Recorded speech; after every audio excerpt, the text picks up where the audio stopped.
तो पिछले एपिसोड के एंड में देखा था वांग झाओ ने चंगन सिटी के गैंगस्टर और संजुन की पूरे गैंग को एनहाइलाइट कर दिया था। दूसरे साइड सियानिया वांग झाओ को बचाने के लिए स्कूल की टीचरों को लेकर बास्केटबॉल एरिना में पहुंच गया था। यह देखकर वांग झाओ डर गया और संजुन को डराते हुए कहा, इस फाइट में मेरा नाम कहीं भी आना नहीं चाहिए, तुम सब कुछ कंट्रोल कर लेना। फिर संजुन सबके सामने माफी मांगते हुए कहा, यह फाइट दो स्कूलों के बीच एक गैंग वार था। उसके बाद स्कूल में वांग झाओ और सैनियाओं को कोई भी परेशान करने की हिम्मत नहीं करता था। तो आप आगे न्यू एपिसोड की स्टार्टिंग चंगन सिटी के बॉस से होता है। उसने कहा, हमें वांग झाओ का सबक सिखाने के लिए यान फैमिली के लुओ साओ से हाथ मिलाना होगा। संजुन ने कहा, क्या लुओ साओ, तुम उसके मदद की भीख मांगोगे? क्या तुम पागल हो? चंगन सिटी के बॉस ने कहा, तुम जानते हो कि यंग मास्टर लुओ एक बड़े आदमी है, लेकिन 2 साल पहले उनका सब कुछ डाउनफॉल चला गया। उसने अपने से भी बड़े फिगर को नाराज कर दिया था और उसका नाम है जी गुकिन। संजुन ने कहा, जी गुकिन क्या वो सैनियाओं का नहीं है? चंगन सिटी के बॉस ने कहा, हाँ तुम सही कह रहे हो। मैंने सुना कि यंग मास्टर लुओ जेल से रिहाई के बाद जी गुकिन को बदला लेने के लिए उसकी तलाश शुरू कर दिया। अब हमें बस एक सफेद झूठ बनने की जरूरत है, फिर हम यंग मास्टर लुओ की मदद से उस बास्टर्ड वांग झाओ को डिस्ट्रॉय कर सकते हैं। संजुन ने शौक होकर कहा, क्या हम झूठ बोलेंगे? नहीं, लुओ वो आदमी नहीं है जिससे हम ऑफेंड कर सकते हैं। अगर उसे पता चल गया तो मैं तुम्हारा साथ नहीं दे सकता। मैं ये स्कूल ही छोड़ रहा हूँ, भाड़ में जाए ये रिवेंज।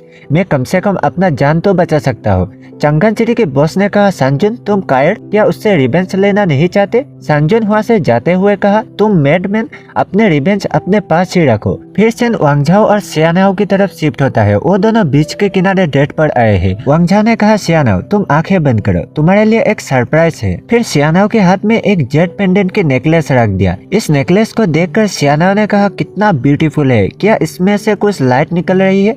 वांग झाओ ने कहा, यह मुझे बीच के किनारे पर मिला था। सियानाओ ने कहा, तुम मजाक कर रहे हो है ना? कोई इतना लाकी कैसे हो सकता है? क्यूब ने कहा, मास्टर आप इस स्टोन को वेस्ट कर रहे हैं, इसे मुझे दे दीजिए।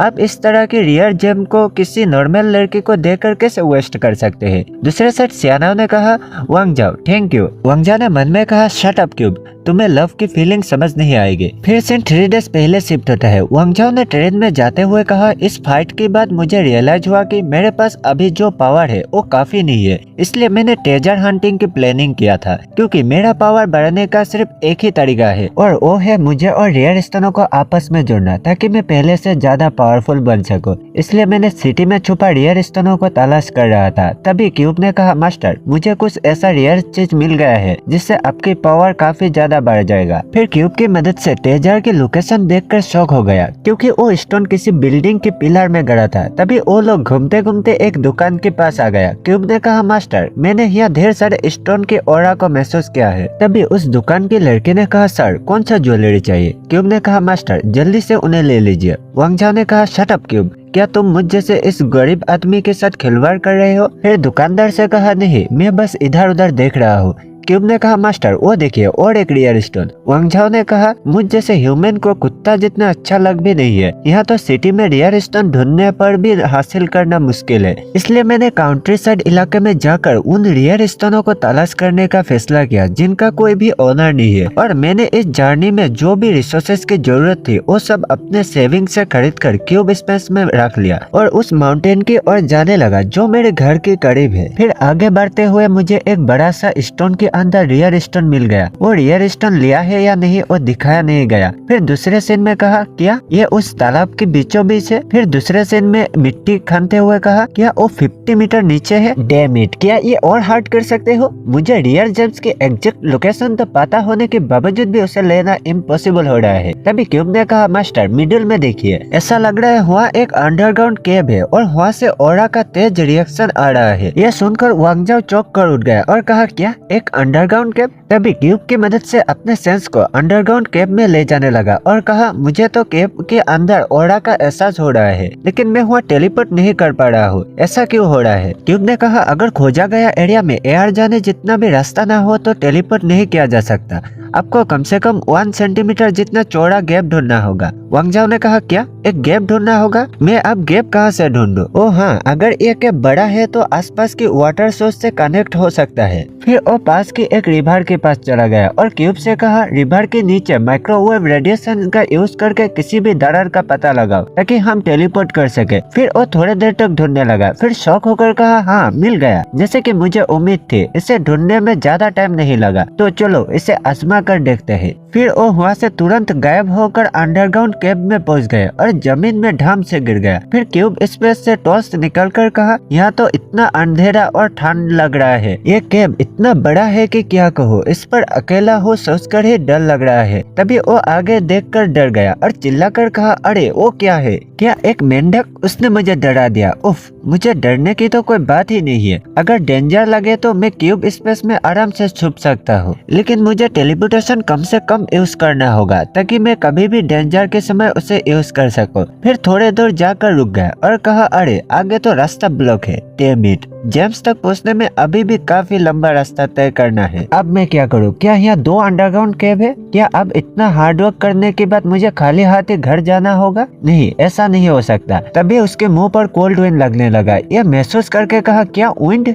इसका मतलब ये केव पूरी तरह से सील्ड नहीं है। फिर रास्ता ढूंढते हुए कहा मुझे पेशेंट रखना होगा, केव की दूसरे तरफ जाने वाला कोई ना कोई रास्ता जरूर होगा। हाँ, विंड और भी तेज हो रहा है। आखिरकार मिल ही गया। सचमुच यहाँ तो सिर्फ विंड जाने के लिए छोटा सा छेद है। अगर किसी नॉर्मल आदमी को यह केव मिलता तो उसके पास यहीं रुकने के अलावा कोई रास्ता नहीं होता। लकीली मैं नॉर्मल नहीं हूँ, टेलीपोर्टेशन। फिर वो दूसरे तरफ ट्रांसफर हो गया और आगे बढ़ते हुए कहा मुझे अब स्टोन का ऑरा और भी तेजी से महसूस हो रहा है। वो यहाँ से ज्यादा दूर नहीं होना चाहिए, यहाँ इतनी अंधेरा क्यों है? तभी वो आगे देखकर डर गया और कहा ओ गॉड, बाल बच गया। तभी वो फिसल कर नीचे गिरने वाला था, लेकिन जैसे तैसे बैलेंस करके रुक गया, लेकिन उसकी टॉर्च गिरकर टूट गया। क्यूब ने कहा मास्टर रियर जेम्स लगभग पास में ही है। वांगजाओ ने कहा ओ रहा, मुझे दिख गया, इससे बहुत लाभ होने वाला है। रुको, मुझे शांत होना होगा। सबसे पहले मुझे एक प्लेन चाहिए ताकि वो सब कुछ पास ला सकूं। हालांकि ये एरिया काफी डेंजर है, लेकिन अगर मैं 2 बार टेलीपोर्ट कर लूं तो जेम्स तक पहुंच जाऊंगे। तभी उसके पीछे से एक स्नेक आकर उस पर अटैक के लिए आगे बढ़ गया। वांगजाओ ने कहा ठीक है, मैं यही करूंगा। और दूसरे साइड स्नेक उसके एकदम पास आ गया, लेकिन वांगजाओ वहाँ से एंड टाइम पर टेलीपोर्ट हो गया। यह देखकर स्नेक कंफ्यूज हो गया और इधर उधर ढूंढने लगा। दूसरे साइड वांगजाओ ट्रांसफर होकर दूसरे लोकेशन में पहुंच गया और कहा मुझे अब 1 मिनट के कूलडाउन का इंतजार करना होगा। फॉर्चुनेटली मेरा मोबाइल का बैटरी फुल है, वरना अब इस अंधेरे में क्या होता। फिर थोड़ा आगे बढ़कर कहा ओ रहा, मुझे मेरे जेम्स बस 1 कदम की दूरी पर देख रहा है, लेकिन यही सबसे डेंजर होने वाला है। इस स्टोन पर पैर रखने की जगह बहुत कम है। क्या मैं वहाँ ठीक से टेलीपोर्ट कर भी पाऊंगा? मुझे नहीं लगता कि मेरा कंट्रोल बहुत अच्छा है। अगर मैं गिर गया तो इस प्लेस पर मरना वेस्ट होगा। फिर होश में आकर कहा नहीं, मैं ये रिस्क नहीं ले सकता। मैं पीछे की उस बड़े स्टोन पर टेलीपोर्ट करूंगा, फिर रस्सी का यूज करके धीरे धीरे खुद को ऊपर की ओर खींचने की कोशिश करूंगा। तभी उसके पीछे से वो स्नेक दोबारा आ गया और तेजी से उसकी ओर बढ़ने लगा।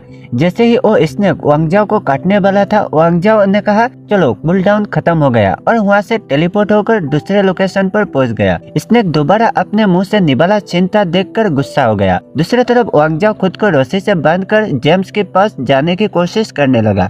क्यूब ने कहा मास्टर मैंने यहाँ कुल मिलाकर 12 ऑरा जेम्स का पता लगाया है। वांगजाओ ने कहा क्या? तो मैं अब अमीर बनने वाला हूँ, लेकिन अगर मैं उन सभी को साथ में ही क्यूब को एब्जॉर्ब करने दे दूँ तो मैं दुनिया का सबसे पावरफुल इंसान बन जाऊंगा। फिर वो सारे जेम्स को तोड़कर अपने पास रखने लगा और भावुक होकर कहा फाइनली मैंने कर ही दिया, लेकिन ये आसान नहीं था। इसके लिए मैं दुनिया को थैंक यू कहता हूँ। तभी एक जेम्स टूटकर नीचे गिर गया। वांगजाओ ने कहा ओ शिट, मैंने उसे गिरा दिया। क्या वहाँ नीचे वाटर है?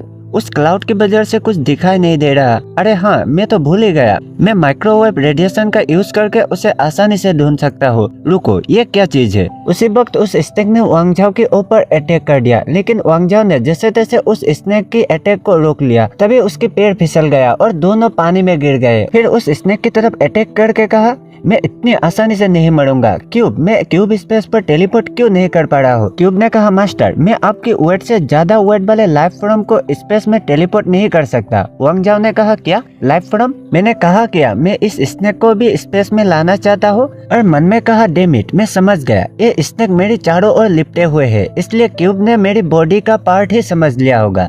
फिर उस स्नेक को मारकर दूर धकेल दिया। जिससे वो तुरंत क्यूब स्पेस में टेलीपोर्ट हो गया। आखिरकार मैं बच गया। दूसरे साइड स्नेक कंफ्यूज होकर इधर उधर देखने लगा। वांग जाओ ने कहा, बास्टर्ड, मेरे चेहरे पर इतने जोर से मारा कि दर्द कर रहा है।